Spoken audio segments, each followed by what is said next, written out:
Hello students, exercise 7.1 के हमने 4 problems जो है पिछले वीडियो में हमने देखे हैं और इस वीडियो में हम कंटिन्यू करेंगे आगे के कुछ प्रॉब्लम्स जो कि डाइस बेस्ड होंगे या फिर कॉइन बेस्ड होंगे। तो चलिए आइए देखते हैं फिर से 7.1 का क्वेश्चन नंबर 5। क्वेश्चन नंबर 5 में क्या दिया हुआ है कि find the probability distribution of a number of success in 2 tosses of a die. Die भी बोला जा सकता है या फिर हम इसको डाइस भी बोल सकते हैं, जो कि हम क्या करते हैं लूडो खेलने के काम में यूज करते हैं, जिसमें 6 पॉइंट्स तक रहते हैं। हमारे पास एक क्यूब होता है जिसमें क्या होते हैं 6 पॉइंट्स बने हुए होते हैं, किसी एक फेस पर 1 पॉइंट, किसी एक फेस पर 2 पॉइंट्स ऐसे बना होता है। सबने देखा ही होगा इस तरीके से। तो ये क्या होती है, हमारे पास में एक डाइस होती है जिसमें क्या होते हैं 6 पॉइंट्स होते हैं। वेयर द सक्सेस, अब हमको क्या बोला है, success in 2 tosses of a die. कितने टॉसेस हमको करने हैं, 2 टॉसेस। तो एक डाई में हमारे पास कितने पॉइंट्स होते हैं, 6 पॉइंट। दूसरे डाई में हमारे पास में कितने होते हैं, 6 पॉइंट। तो 6 मिला के हमारे पास कॉम्बिनेशंस जो बन सकते हैं वो हमारे कितने होंगे, 36 कॉम्बिनेशन, क्योंकि एक डाई में 6, दूसरे डाई में 6। तो और आगे मीन्स क्या हो गया, 6 × 6 36 कॉम्बिनेशन हमारे पास बन सकते हैं। Defined as greater number than 4 appears at least on 1 die. तो हमको बोला गया है कि क्या है कि नंबर ग्रेटर देन 4 चाहिए, किसके ऊपर, कम से कम किसी भी एक डाइस में। मतलब एक में या तो 5 होना है, मतलब 4 से ग्रेटर मीन्स कौन सा हो गया, 5 और 6। हमारे पास 2 ही ऑप्शन बचे, तो 5 चाहिए या तो फिर हमको क्या चाहिए, 6 चाहिए। तो हमको बोला है कि एटलीस्ट 1 डाई, कोई भी एक डाई पे भी रहा तो चलेगा। तो सबसे पहले हम क्या कर लेते हैं, इसका एक सैंपल स्पेस बना लेते हैं कि टोटल सैंपल स्पेस हमारा कितना होगा। तो हम लिखते हैं सैंपल स्पेस को, हमारे पास कॉम्बिनेशंस क्या बन सकते हैं कि फर्स्ट डाई में 1 अपीयर हो जाए, सेकेंड डाई में भी 1 आ जाए, फर्स्ट डाई में 1 आ जाए, सेकेंड डाई में भी कितना आ जाए, 2 आ जाए, 1 3 1 4। हम क्या कर सकते हैं यहाँ पे, फर्स्ट डाई में 1, सेकेंड डाई में 5 1 6। तो ऐसे नंबर ऑफ कॉम्बिनेशंस हम बना सकते हैं। तो ये कॉम्बिनेशंस हम पहले बना लेंगे। तो जैसा कि आप देख सकते हैं मैंने यहाँ पर सारे कॉम्बिनेशंस नोट डाउन कर लिए हैं ताकि हमारा टाइम सेव हो सके। 1 1 1 2 2 1 2 2 2 3 2 4 अप टू 6 6। तो ऐसे क्या होंगे, हमारे पास 36 कॉम्बिनेशंस हमारे बन जाएंगे। अब देखिए यहाँ पर हमारे को क्या इंडिकेट कर रहा है, where success is the defined as number greater than 4। तो x क्या है हमारे पास है, हमें क्या x नाम का रैंडम वेरिएबल ले लेते हैं जिसमें हम क्या बोलेगा, डिनोट्स नंबर ग्रेटर देन 4। तो ग्रेटर देन मीन्स 4 क्या हो सकता है, 5 और 6 हो सकता है। बस 2 ही हमारे पास में पॉसिबिलिटी है। तो देखिए x की कितनी वैल्यू आ सकती है, हो सकता है एक भी डाइस में हमारे पास, देखिए इस जगह पे देखेंगे तो आपको 5 और 6 नजर आ रहे हैं, लेकिन इन डाइस में आपको कहीं पर भी नजर आ रहे हैं क्या, नहीं नजर आ रहे हैं। इसका मतलब क्या हो रहा है कि हमारे पास में x की पॉसिबिलिटी कितनी हो सकती है, या तो हमारे पास 5 नहीं आए, 5 या 6 नहीं आएगा, या तो एक बार आ सकता है या तो 2 बार आ सकते हैं। क्यों आ सकते हैं, क्योंकि हमने क्या किए, 2 टॉसेस किए हैं। तो सिंपली 2 टॉसेस किए तो ज्यादा से ज्यादा पॉसिबिलिटी कितनी होगी, 2 तक होगी। कम से कम पॉसिबिलिटी क्या होगी, या तो एक भी नहीं आएगा, या तो 5 आएगा, या तो फिर क्या हो सकते हैं दोनों के दोनों आ जाए। तो इस तरीके से अब हम क्या करेंगे, अपना रैंडम वेरिएबल हमने डिफाइन कर लिया है। अब डिफाइन करने के बाद हम इसकी क्या करेंगे, प्रोबेबिलिटी फाइंड आउट करेंगे। तो probability of x equal to 0। तो probability of x equal to 0 कितनी होगी, probability of x equal to 0 means number, हमारे पास क्या होगा, प्रोबेबिलिटी ऑफ नॉट गेटिंग 5 और 6, 5 या 6 नहीं आना चाहिए, उसको छोड़कर कुछ भी चलेगा। इसका मतलब ये हो गया x इक्वल टू 0 मतलब हमारे पास है 4 से ग्रेटर नहीं चाहिए। तो हमारे पास देखिए कितने कॉम्बिनेशन हो सकते हैं, यहाँ पे 5 है, यहाँ पे 6 है। तो जहां 5 6 आ रहे हैं, इनको हम निगलेक्ट अगर कर दे तो देखिए हमारे पास इतने कॉम्बिनेशन हमारे बच जाएंगे, है ना। बाकी जगह पर तो क्या हो रहा है, हमारे पास से 5 और 6 यहाँ कहीं ना कहीं अपीयर हो ही रहा है। तो हमको क्या चाहिए, एक भी 5 या 6 नहीं चाहिए। इसका मतलब क्या हुआ, अदर देन 5 और अदर देन 6 हमको चाहिए। तो यहाँ पर देखिए ये सारे जो कॉम्बिनेशंस हैं, इन कॉम्बिनेशंस में हमारे पास में क्या दिख रहा है कि ऐसी लोकेशन है जहां पर हमारे पास में 5 नहीं आया हुआ या 6 नहीं आया हुआ। तो इनको काउंटिंग कर लेते हैं, हमारे पास में कितने कॉम्बिनेशन ऐसे 4 4 4 एंड 4 4 4 जा 16। तो हम क्या लिख सकते हैं, probability of x equal to 0 will be equals to 16 combinations ऐसे होंगे जिनकी क्या होंगी, आउट ऑफ कितने में से, आउट ऑफ हमारे टोटल कॉम्बिनेशन से 36। तो हम लिख सकते हैं क्या, 36 कॉम्बिनेशंस। क्लियर। सेकेंडली हम फाइंड आउट कर सकते हैं, ये हो गया हमारा फर्स्ट पॉइंट। सेकेंडली हम फाइंड आउट कर सकते हैं क्या, probability of x equal to 1। इसका मतलब क्या हुआ कि या तो 5 आएगा या तो 6 आएगा, कहीं ना कहीं हमारे पास में एक बार एक एक चीज अपीयर होनी चाहिए। मतलब हम क्या लिख सकते हैं, प्रोबेबिलिटी ऑफ गेटिंग 5 और 6, 5 होना चाहिए या तो 6 होना चाहिए।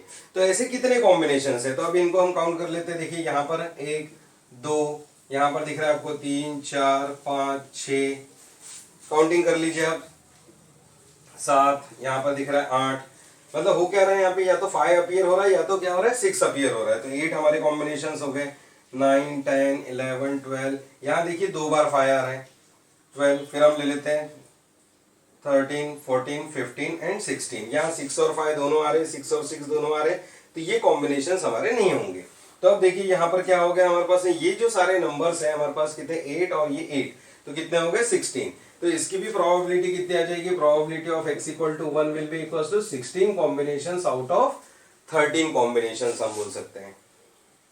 और फिर तीसरा हम ये कॉज ले सकते हैं कि हमारे पास में देखिए क्या हो रहा है, probability x equal to 2, probability of x equal to 2, मतलब क्या हो जाएगा, प्रोबेबिलिटी ऑफ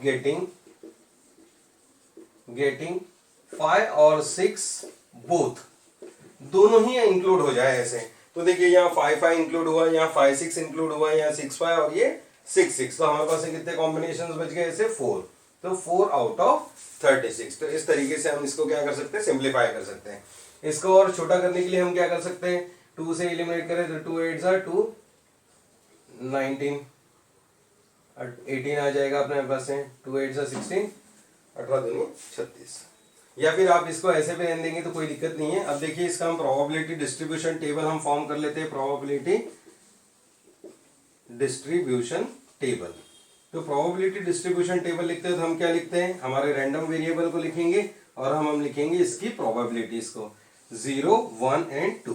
तो देखिए 0 1 या 2 ही हो सकता है, और इनकी जो वैल्यूज है वो कितनी है, 16/36, 16/36 और क्या लिखा हुआ है 4/36। तो ये क्या हो गया, इसका प्रोबेबिलिटी डिस्ट्रीब्यूशन हो गया। तो आप इसका स्क्रीनशॉट ले लीजिए, फिर हम बढ़ेंगे नेक्स्ट क्वेश्चन की तरफ।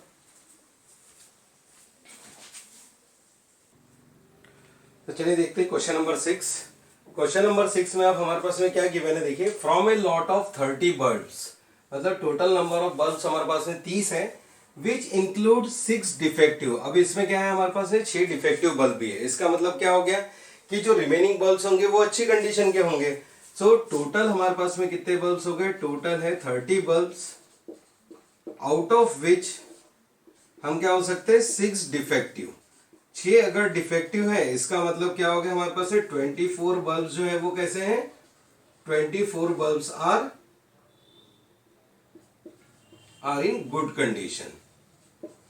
तो ये गुड कंडीशन में होंगे हमारे पास में, जो कि वर्किंग होंगे। तो देखिए इसका बाइफरकेशन हमको दिया हुआ है। अब हमको क्या बोला है क्वेश्चन में, a sample of 4 bulbs is drawn with replacement. अब देखिए विथ रिप्लेसमेंट और विदाउट रिप्लेसमेंट दोनों में फर्क होता है कि 4 बल्ब हमको यहां से क्या करने, निकालने हैं। तो 4 बल्ब हम निकालेंगे विथ रिप्लेसमेंट। इसका विथ रिप्लेसमेंट का मतलब क्या हुआ कि अगर हमारे पास में कोई भी क्वांटिटी है नंबर ऑफ बल्ब्स की, अगर हमारे पास में अभी 30 बल्ब्स हैं, अगर मैं इसमें से एक बल्ब निकाल लूं, उसको चेक कर लूं कि ये कौन सी कैटेगरी का है, डिफेक्टिव है कि गुड है, उसको चेक करूंगा, फिर से मैं उसको क्या करूंगा, उसी कंटेनर में वापस रख दूंगा। तो फिर से हमारे पास में बल्ब्स की संख्या कितनी हो जाएगी, 30 की 30 ही रहेगी। फिर हम 30 में से एक निकालेंगे, फिर उसको चेक करेंगे डिफेक्टिव है कि गुड है, फिर हम क्या करेंगे, उसको फिर से पुटअप कर देंगे। तो होता क्या है इस साइकिल में, विथ रिप्लेसमेंट में क्या होता है कि जो भी नंबर स्टार्टिंग में हमारे पास जो क्वांटिटी अवेलेबल है वो हमारी एज इट इज ही रहेगी। मतलब हमेशा ड्रॉन कितने में से होगा, 30 में से ही होगा कोई भी बल्ब। अब देखिए अब हमको क्वेश्चन में क्या पूछा हुआ है, तो हमको यहाँ पे ये पूछा हुआ है कि find the probability distribution of the defective bulbs. अब हमको किसकी प्रोबेबिलिटी निकालनी है कि डिफेक्टिव बल्ब्स कितने हो सकते हैं। हमारे पास 6 डिफेक्टिव है, हमको ये पता है, लेकिन जब हम यहाँ से रैंडमली अगर कोई भी बल्ब सिलेक्ट करेंगे तो जरूरी नहीं है कि वो डिफेक्टिव वाला ही सिलेक्ट हो, या जरूरी नहीं कि सारे के सारे गुड वाले ही सिलेक्ट हो। तो यहाँ पे पॉसिबिलिटीज हमारे पास क्या बन सकती है, x is the random variable which denotes number of defective bulbs, जो कि किसको इंडिकेट कर रहा है, डिफेक्टिव बल्ब्स को इंडिकेट कर रहा है। तो हो सकता है कि जब हम ड्रॉ करें तो इन 30 बल्ब में से अगर मैंने कोई भी एक बल्ब निकाला तो हो सकता है कि वो क्या बोलते हैं गुड कंडीशन वाला हो, डिफेक्टिव वाला ना हो। तो इसका मतलब हमारे पास 0 डिफेक्टिव आ सकता है, हो सकता है कि 1 डिफेक्टिव आ सकता है, बाकी 3 अच्छे आ सकते हैं, हो सकता है 2 डिफेक्टिव आ सकते हैं, बाकी 2 अच्छे आ सकते हैं, बाकी 3 डिफेक्टिव हो सकते हैं, या फिर 4 डिफेक्टिव हो सकते हैं। क्योंकि टोटल हमारे पास 6 डिफेक्टिव है, लेकिन टोटल बल्ब तो हमारे पास कितने हैं 30 में से जब हम कोई भी बल्ब को अगर ड्रॉ करने जाएंगे तो होगा क्या कि हमारे पास हो सकता है कि कोई भी डिफेक्टिव बल्ब हमको ना मिले। अगर हमने 4 बल्ब निकाले, हो सकता है 1 मिल जाए, हो सकता है 2, हो सकता है 3, हो सकता है 4। तो हमारे पास पॉसिबिलिटीज कितनी हो गई, 4 यहाँ पर पॉसिबिलिटीज हो गई।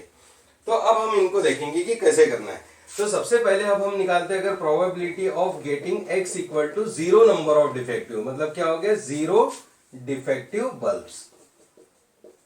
0 डिफेक्टिव बल्ब अगर हमको चाहिए तो क्या होगा, 0 डिफेक्टिव का मीनिंग क्या हो गया कि सारे के सारे बल्ब जो होंगे वो कहां से आएंगे, हमारे गुड कंडीशन वाले बल्ब में से, है ना।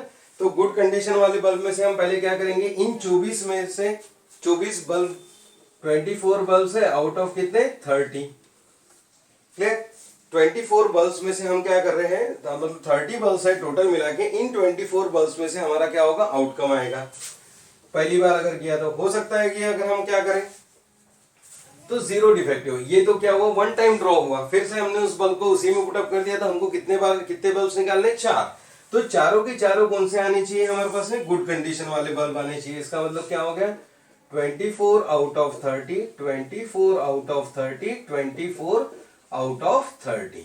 तो इस तरीके से हम क्या करेंगे, इसकी प्रोबेबिलिटी को कंप्यूट करेंगे, क्योंकि हमको क्या चाहिए 0 डिफेक्टिव बल्ब, मतलब सारे के सारे बल्ब जो चाहिए वो गुड कंडीशन वाले चाहिए, और आउट ऑफ कितने में से चाहिए 30 में से, क्योंकि ये भी तो उस बैग में ही है हमारे पास सिंगल बैग में।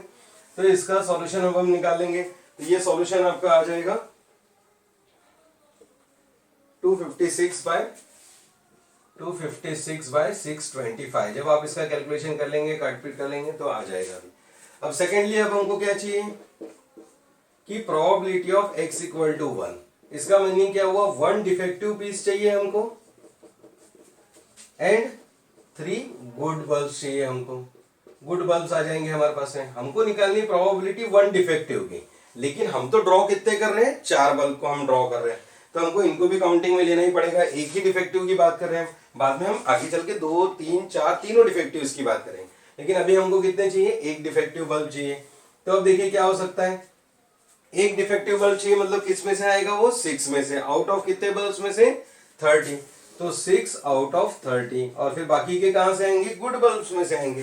तो क्या हो जाएगा 24 बाय 30, 24 बाय 30, 24 बाय 30। तो 3 बल्ब जो है हमारे गुड में से आ जाएंगे, एक जो है डिफेक्टिव में से आ जाएगा। लेकिन अब यहां पे देखिए कि प्रोबेबिलिटी के चांसेस कैसे बनेंगे, कि पहला बल्ब हो सकता है डिफेक्टिव है, बाद के जो बल्ब्स है वो हमारे पास है अच्छी कंडीशन वाले हमारे सिलेक्शन में आ जाए, या फिर ऐसा भी तो हो सकता है कि पहला जो बल्ब हमने निकाला वो अच्छा वाला हो, सेकंड नंबर का जो बल्ब है वो डिफेक्टिव है, थर्ड और फोर्थ फिर से अच्छे हैं। या फिर ये भी हो सकता है कि सेकंड नंबर का जो बल्ब है वो डिफेक्टिव है, फर्स्ट एंड थर्ड अच्छे, फर्स्ट एंड सेकंड अच्छे है और फोर्थ वाला अच्छा है। तो देखिए यहाँ पे पॉसिबिलिटीज क्या बनेगी, पहला बल्ब अच्छा वाला, फिर एक बनेगा डिफेक्टिव वाला आउट ऑफ 30, फिर क्या हो सकता है 24 आउट ऑफ 30 इंटू क्या आएगा 24 आउट ऑफ 30।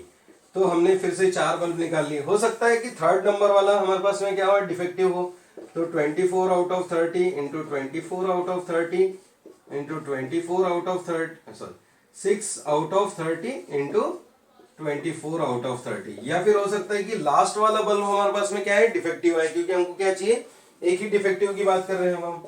तो 24 by 30 into 24 by 30 into 24 by 30 into 6 by 30। तो इसको अब हम क्या कर लेंगे, कंप्यूट कर लेंगे। तो इसका भी जो सॉल्यूशन है वो हमारे पास में कितना आ जाएगा 256 बाय 625। तो इस तरीके से हमारा कैलकुलेशन आ जाएगा इस केस में। वैसे मेन एग्जाम्स में देखिए इतने बड़े बड़े कैलकुलेशंस के क्वेश्चंस नहीं पूछे जाते, फिर भी आप इनका कॉन्सेप्ट अच्छे से दिमाग में बराबर बिठा के रखिए कि किस तरीके से क्वेश्चंस हमारे सामने अराइज हो सकते हैं। अब हम देखते हैं थर्ड वन कि probability of x equal to 2। अब 2 की बात करें तो क्या होगा कि हमारे पास 2 डिफेक्टिव होंगे, 2 defective and 2 good bulbs, good bulbs. तो अब ये कैसे तरीके से सिलेक्ट हो सकते हैं? हो सकता है कि हमारे पास में पहले दो जो आ जाए वो क्या हो जाए, डिफेक्टिव हो जाए, और बाद के जो दो आ जाए वो कैसे हो सकते हैं, गुड बल्ब आ जाए। तो 24 out of 30 into 24 out of 30। अब इसी कॉम्बिनेशन को अब हम क्या कर लेते हैं, रिपीट कर लेते हैं। हो सकता है पहला वाला गुड आ जाए, बाद के दो जो आ जाए वो हमारे पास में कैसे होंगे, डिफेक्टिव होंगे। तो 24/30 इंटू 6/30 इंटू 6/30 इंटू 24/30, ये कॉम्बिनेशन पॉसिबल है। और क्या पॉसिबल है हमारे पास में कि पहले दो गुड आ जाए, 24/30 इंटू 24/30 इंटू 6/30 इंटू 6/30, इस तरीके से भी हमारा सिलेक्शन हो सकता है ना। अब ये भी हो सकता है कि पहला गुड, दूसरा बैड कंडीशन वाला, फिर दूसरा गुड वाला, फिर चौथा बैड वाला, तो ये भी पॉसिबिलिटी हो सकती है। तो अब हम क्या लिख सकते हैं, 6 out of 30 into 24/30 into 6 out of 30 into 24 out of 30। अब देखिए इसी कॉम्बिनेशन को अब हम किस तरीके से और लिख सकते हैं, फर्स्ट एंड थर्ड ले लिया तो हम सेकंड और फोर्थ भी तो ले सकते थे। तो 24/30 इंटू 6/30 इंटू 24/30 इंटू 6/30। या फिर और कौन सा पॉसिबल कॉम्बिनेशन है यहाँ पर कि ये हो सकता है कि हमारे पास में first and second good condition क्या आ जाए, ये तो हमने ले लिया है, यहाँ पर कंसिडर कर लिया है। अब और सोचिए इसमें क्या हो सकता है कि थर्ड एंड फोर्थ। तो थर्ड एंड फोर्थ जो है हमारे पास में, इससे हो गए 4-5 कॉम्बिनेशन हमारे। यहाँ पे एक और पॉसिबल कॉम्बिनेशन है कि पहला डिफेक्टिव आ जाए, बाद का हमारे पास में अच्छे बल्ब्स आ जाए, 24 out of 30 24 out of 30 into 6 out of 30। तो ये भी एक पॉसिबल कॉम्बिनेशन है। तो यहाँ पे देखिए 6 पॉसिबल कॉम्बिनेशन हमारे यहाँ पर बन सकते हैं। तो ऐसे केस में देखिए हमारे पास में जो सॉल्यूशन है हमारा कितना आएगा, 96/625, 96/625। तो इसी तरीके से आपको क्या करना है, 3 बल्ब्स के लिए काउंटिंग करनी है और फिर 4 बल्ब्स के लिए काउंटिंग करनी है। तो आगे का पार्ट मैं आप लोगों के लिए होमवर्क के लिए छोड़ दे रहा हूं कि 3 और 4 के प्रॉपर कॉम्बिनेशंस आप बनाएंगे। अब इसके बाद देखेंगे हम नेक्स्ट क्वेश्चन। चलिए आइए बढ़ते हैं नेक्स्ट क्वेश्चन की तरफ, क्वेश्चन नंबर 7। अब इसमें देखिए क्या गिवन है, a coin is biased so that the head appears होना चाहिए यहाँ पर, head appears 3 times as likely to occur as tail. इसका मीनिंग क्या हुआ कि जब हमारे पास कॉइन कैसा है अभी, बायस्ड कंडीशन में। बायस्ड का मीनिंग क्या होता है कि कॉइन जो है वो प्रॉपर कंडीशन का नहीं है। नहीं तो नॉर्मली क्या होता है कि जब भी हम टॉस करते हैं तो हमारे पास सिर्फ 2 ही चांसेस हो सकते हैं, या तो हेड आएगा या तो टेल आएगा। मतलब क्या हो गया, 50% चांसेस होते हैं हमारे पास में हेड आने के और 50% चांसेस होते हैं हमारे टेल आने के। तो होता क्या है कि जब भी हम इनकी बात करें तो क्या होगा कि प्रोबेबिलिटी जो होती है हेड की, ये हो जाएगी 50%, मतलब कितना हो गया, 1/2 है ना। और प्रोबेबिलिटी जो ऑफ टेल जो होगी वो भी कितनी होगी हमारे पास में, 1/2 होगी। ये हमारा नॉर्मल अजम्पशन होता है कि जब भी कॉइन कैसा रहेगा, अनबायस्ड रहेगा, अनबायस्ड कंडीशन में। लेकिन देखिए इस क्वेश्चन में अब हमको क्या गिवन है यहाँ पर कि कॉइन जो है वो हमारा कैसा है, बायस्ड है। और बायस्ड है और वो भी कैसा हो रहा है कि so that head appears 3 times are likely to occur as a tail। मतलब हेड जो है वो कितने बार आ जा रहे हैं, 3 बार। तो टेल कितने बार आ रहे हैं हमारे पास में, 1 ही बार आ रहा है। मतलब कॉइन जो है थोड़ा खराब है, उसमें क्या हो रहा है, हेड 3 बार दिखा रहा है और टेल 1 बार। तो हमने टोटल मिला के कितने हमको गिवन है, टोटल अगर हम काउंटिंग करें तो इनकी 4। तो मतलब प्रोबेबिलिटी ऑफ हेड अगर हम बात करें, प्रोबेबिलिटी ऑफ हेड लिखो या पी ऑफ एच लिख लेते हैं हम, तो ये हो जाएगा 3 आउट ऑफ 4। और प्रोबेबिलिटी ऑफ टेल कितने हो जाएगी, टेल तो 1 ही बार आ रहा है, मतलब probability of tail will be equals to कितना हो जाएगा, 1 आउट ऑफ 4। तो ये क्या होगी, इसकी प्रोबेबिलिटी होगी, है ना, क्योंकि हमको ऐसा गिवन है। नहीं अगर गिवन रहता तो हम क्या लेते हैं नॉर्मली, 1/2 एंड 1/2। और यहाँ पे हमको गिवन है कि हेड 3 बार आ रहा है, टेल 1 ही बार आ रहा है। अब देखिए हमको बोल रहा है कि if the coin is tossed twice. अब कॉइन को क्या कर रहे हैं हम, 2 बार टॉस कर रहे हैं, 2 बार टॉस कर रहे हैं। इसका मतलब हमारा सैंपल स्पेस, कॉइन कैसा बोल रहा है हमको, कॉइन इज टॉस्ड ट्वाइस। जब हम 2 बार अगर इसको क्या कर रहे हैं, टॉस कर रहे हैं, तो हमारा सैंपल स्पेस क्या क्या बन सकता है कि या तो दोनों हेड आ जाए, या तो हेड एंड टेल आ जाए, या तो टेल एंड हेड आ जाए, या फिर दोनों टेल आ सकते हैं। ये तो आपको पता ही है कॉम्बिनेशंस कैसे बनाते हैं हम। कॉइन को हमने 2 बार टॉस कर लिया, तो हमको बोला है कि फाइंड द प्रोबेबिलिटी डिस्ट्रीब्यूशन। तो हो क्या सकता है कि x क्या डिनोट करेगा अब यहाँ पे रैंडम वेरिएबल, कि या तो हमारे पास में जीरो हेड आएगा, sorry zero number of tails के बारे में पूछ रहा है, x denotes number of tails. तो हमारे पास में क्या क्या पॉसिबिलिटीज हो सकती है, या तो जीरो टेल आ जाए, या तो वन टेल होगा, या तो टू टेल होंगे, उससे ज्यादा तो नहीं हो सकता। या तो एक भी टेल नहीं आएगा, या तो एक टेल आएगा, या तो दोनों टेल आएंगे। तो फिर से हम प्रोबेबिलिटी फाइंड आउट कर सकते हैं, probability of x equal to zero, मतलब zero tail, probability of zero tail. अब जीरो टेल कौन सी कंडीशन में आ रहा है, जब ये दो हेड आ रहे हैं, इसका मतलब क्या हो गया, probability of head and head, head and head. तो प्रोबेबिलिटी ऑफ हेड देखिए कितनी है, 3/4, हेड एंड हेड, तो 3/4 इंटू क्या हो जाएगा, 3/4, तो ये आ जाएगा हमारे पास 9/16। फिर हम देख सकते हैं probability of x equal to 1, मतलब probability of one tail and one head, एक टेल आना चाहिए और एक हेड आना चाहिए। तो देखिए यहाँ पर क्या दिख रहा है, यहाँ पर भी एक हेड और टेल दिख रहा है, यहाँ पर भी टेल और हेड दिख रहा है, मतलब probability of head and tail plus probability of tail and head. तो देखिए प्रोबेबिलिटी ऑफ हेड कितनी है, 3/4, टेल की कितनी है, 1/4, प्लस क्या होगा हमारे पास में, प्रोबेबिलिटी इसकी है हमारे पास है टेल की 1/4 और इसकी है 3/4, तो इसको हम कैलकुलेट कर लेंगे, तो ये आ जाएगा 3/16 प्लस 3/16, ये हो जाएगा हमारे पास है 6/16।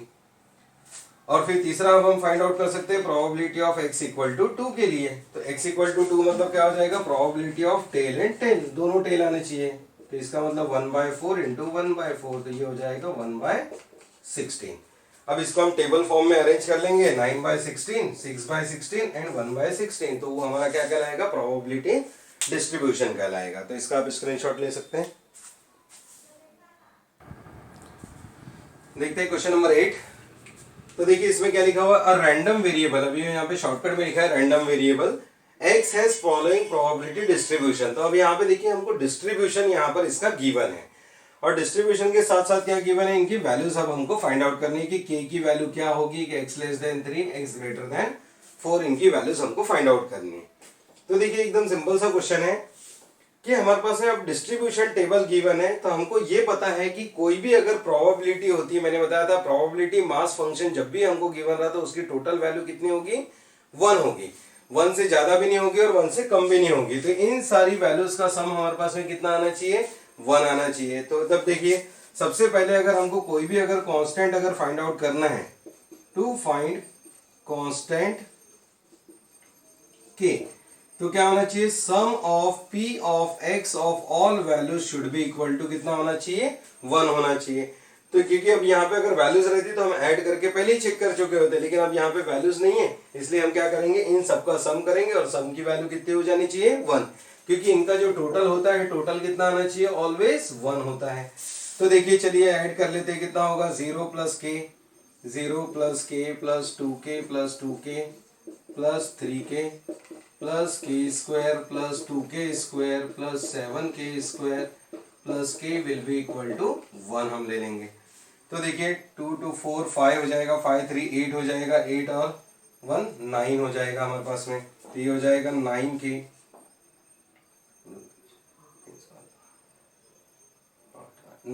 प्लस, अब इसको देख लीजिए 7 प्लस 2 प्लस ये k स्क्वायर वाली टर्म्स है हमारे पास में, तो ये हो जाएगा कितना, 10k स्क्वायर। तो ये लिख लेते हैं हम पहले, 10k square is equal to कितना हो गया हमारे पास में, इक्वल टू 1 हो जाएगा। इस इक्वेशन को इधर ला लेते हैं, 10k square plus 9k minus 1 equal to 0, और अब आपका ये क्या बन गया है, क्वाड्रेटिक इक्वेशन बन गया है। और क्वाड्रेटिक इक्वेशन के हम क्या कर सकते हैं, रूट्स फाइंड आउट कर सकते हैं। तो रूट्स आप फाइंड आउट करेंगे तो क्या आ जाएगा हमारे पास में, k की जो वैल्यू है वो आ जाएगी 1/10। आप इसको सिंप्लीफाई कीजिए, इसके रूट्स फाइंड आउट कीजिए, तो आपके रूट्स कितने आ जाएंगे, 1/10 बोल सकते हैं, या तो फिर वैल्यू आ जाएगा 0.1। तो इस तरीके से हम फाइंड आउट कर सकते हैं। तो ये क्या हो गया, k की वैल्यू हमारी निकल गई। अब सिमिलरली सेकंड क्वेश्चन हमारे पास में पूछा हुआ है कि probability of x less than 3, x less than 3 का मीनिंग क्या हुआ, या तो 0 हो सकता है, 1 हो सकता है, 2 हो सकता है, लेकिन 3 नहीं हो सकता। सो हमारे पास क्या होगा, probability of x equal to 0 हो सकता है, probability of x equal to 1, plus probability of x equal to 2 और probability of x equal to, बस यहीं तक जा सकते हैं 0, 1 और 2, क्योंकि लेस देन 3 बोला, इक्वल टू 3 बोला है क्या, नहीं। तो अब देखिए हम इसको क्या करेंगे, x इक्वल टू 0 की वैल्यू है 0, probability of x equal to 1 की वैल्यू है k, 2 की वैल्यू है 2k, तो क्या आ जाएगा k प्लस 2k। तो हम यहाँ पे k की वैल्यू k प्लस 2k यानी कितना हो जाएगा 3k, और 3 इंटू k की वैल्यू है 1/10, तो हमारा सॉल्यूशन आ जाएगा 3/10।